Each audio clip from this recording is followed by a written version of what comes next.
Hello, everyone. It's Shane Conto, your Wasteland reviewer, and welcome to the Streaming Wasteland here on the SPDM Crew Podcasting Network.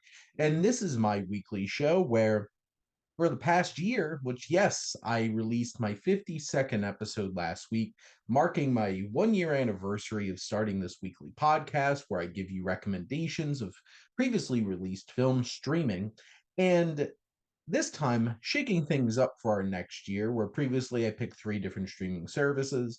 What I'm going to do moving forward is pick a single streaming service, give you three recommendations from that streaming service, giving you a little bit more of a focused kind of recommendation, but still giving you some variety in the different types of films that they have available. But let's dive in, and it felt only right to go with the streaming king that is Netflix to start this first episode of this new revamped version of things.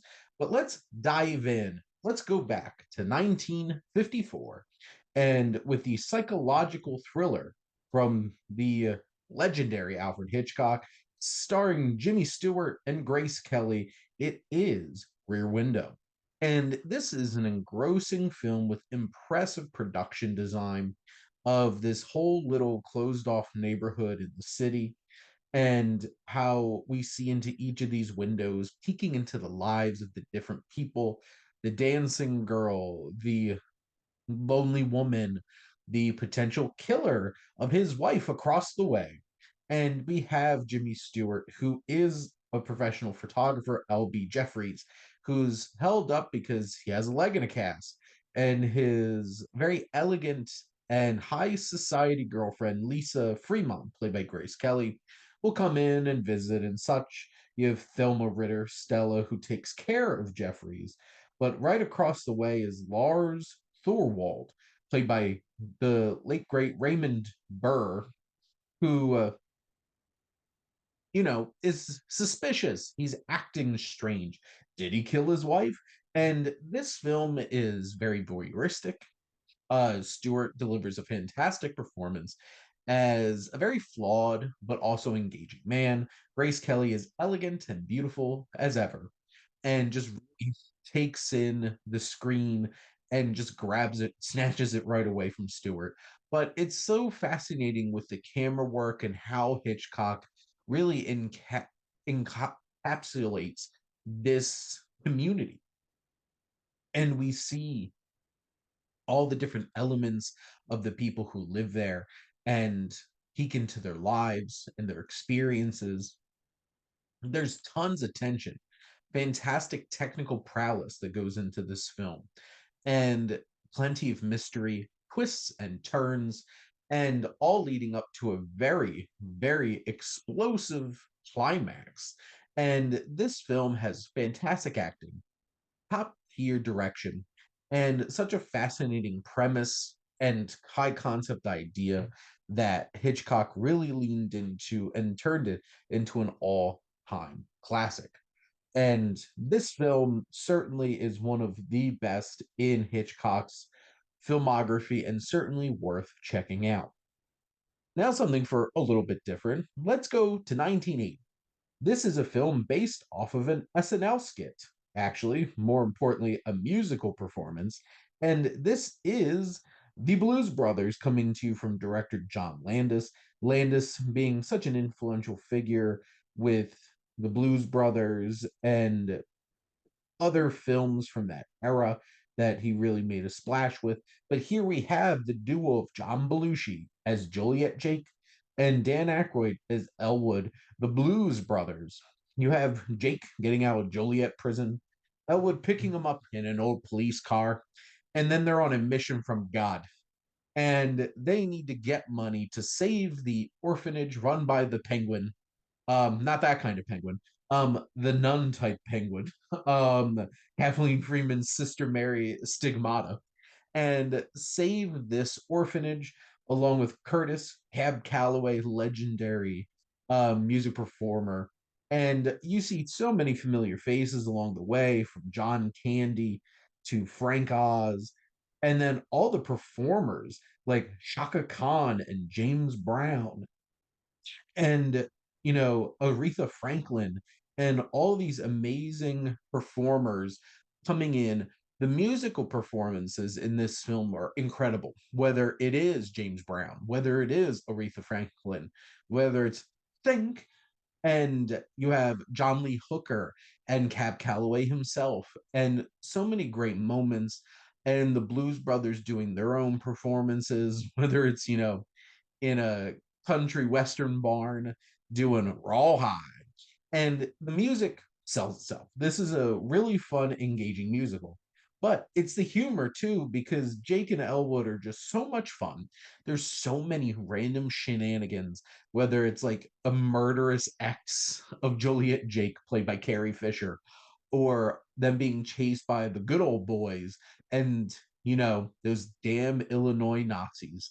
But this film also features the largest, most destructive car chase in the history of cinema up to this point. It is ridiculous. The climax of this film even has a nice little cameo from Steven Spielberg.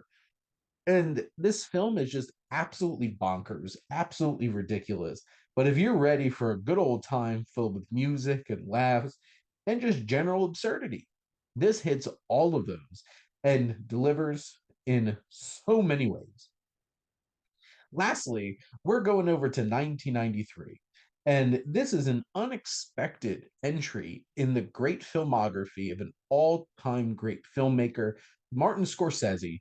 This is a period drama. It is The Age of Innocence, written by Edith Wharton and starring Michelle Pfeiffer, Winona Ryder, and Daniel Day Lewis. And this film is filled with incredible performers. Even you have the likes of Geraldine Chaplin, Richard E. Grant, Stuart Wilson, and Miriam Margolyes, and Michael Gough, and just so many other familiar faces that Norman Lloyd, all along the way. And but it's this key trio, this love triangle. You have the more fiery, seductive Michelle Pfeiffer, the much more straight laced and innocent Winona Ryder. And then just Daniel Day Lewis, probably being the most just Daniel Day Lewis British you're probably going to find. This English Irishman himself. But, this is not one of those performances of like larger than life Daniel Day Lewis, but he's still so amazing. And Pfeiffer and Ryder are just impeccable as well. This is such an unexpected entry in the career of Martin Scorsese, but the technical prowess is all there. This film has incredible production design, costuming, editing. It just breathes life into this high society New York 19th century tale.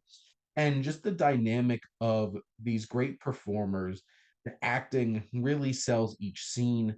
This film is engrossing and romantic in also challenging in the ways that it looks at relationships and people falling in love. This is quite unexpected for Scorsese, but he finds the ways that he connects as a filmmaker into the story. This is a classic novel brought to life by a legendary filmmaker with some incredible talent and just impressive world building all around. This is an engrossing and engaging film that is certainly worth a watch. But that's a wrap on another episode of the Streaming Wasteland. Let's go in summation here. So head on over to Netflix and check out this weekend. You have 1954's Rear Window, 1980's The Blues Brothers, and 1993 The Age of Innocence. And make sure to like, comment, and share on this episode. What's your favorite Hitchcock or Scorsese?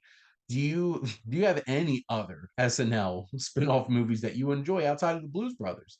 What's some of your more outside the box kind of musicals? Make sure to follow or subscribe wherever you listen to your podcast. The SPDM crew is always expanding. If you're looking to become a guest on a show or start your own podcast, make sure to reach out and become part of this crew with such a wide variety of different shows, so many things to learn and engage with. And if you like our logo, check out HiFlyer Creative for all your digital marketing needs. But most importantly, thank you as always for tuning in and supporting the Streaming Wasteland here on the SPDM Crew Podcasting Network.